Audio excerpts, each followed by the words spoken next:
यशया याचा 35 अध्याय 6 वचन. पंगू हरणाप्रमाणे नाचतील, मुके आनंदगीते गाऊ लागतील, वाळवंटात झरे वाहू लागतील. तेव्हा असे होईल, कोरड्या जमिनीतून झरे वाहतील. यस, आमेन. जय ख्रिस्त सर्वांना.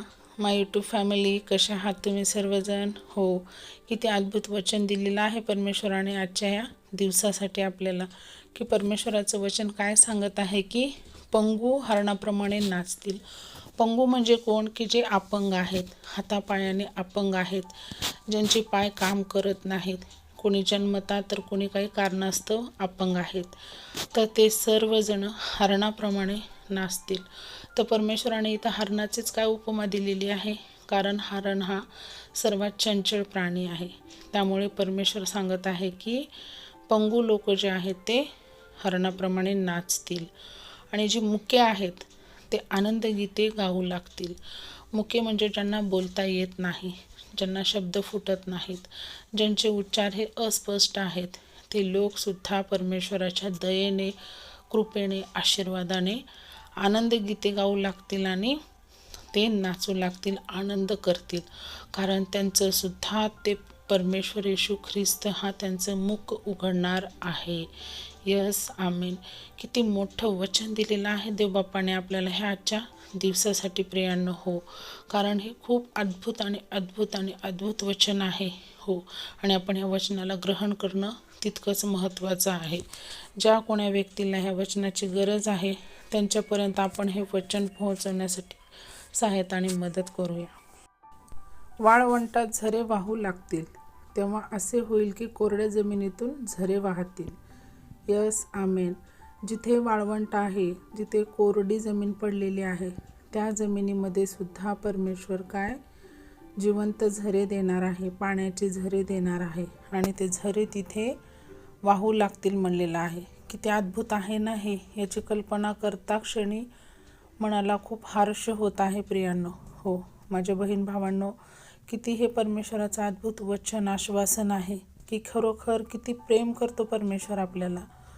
आणि परमेश्वराचं वचन सांगत आहे की वाळवंटामध्ये झरे वाहू लागतील. आपण कल्पना तरी करू शकतो का ह्या गोष्टींची, की वाळवंट म्हणजे किती कोरडा असतो, सुखा असतो, की तिथे सुद्धा परमेश्वर त्याची कृपादृष्टी करून त्या वाळवंटात सुद्धा झरे वाहणारे झरे तो निर्माण करणार आहे, उत्पन्न करणार आहे.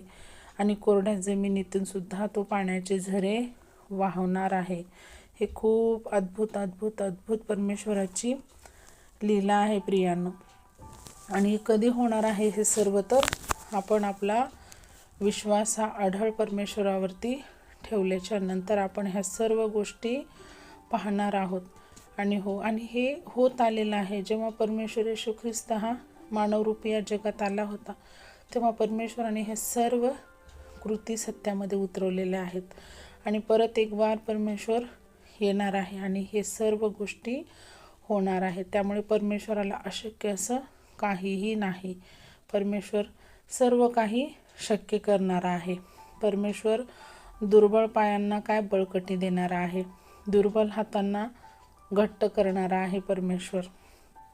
जे लोक घाबरतात, गोंधळतात, त्यांना सर्वांना परमेश्वर काय सामर्थ्य देणार आहे.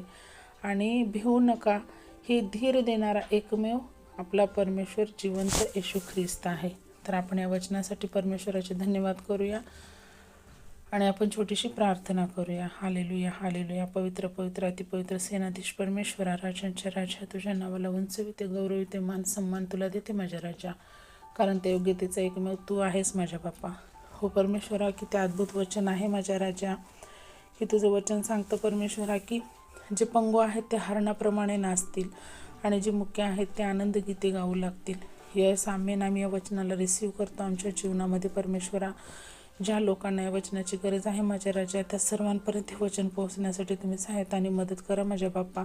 हो देव बाप्पा, कोरड्या जमिनीमध्ये सुद्धा आणि वाळवंटामध्ये सुद्धा तुम्ही पाण्याचे झरे वाहणार आहे माझ्या राजा.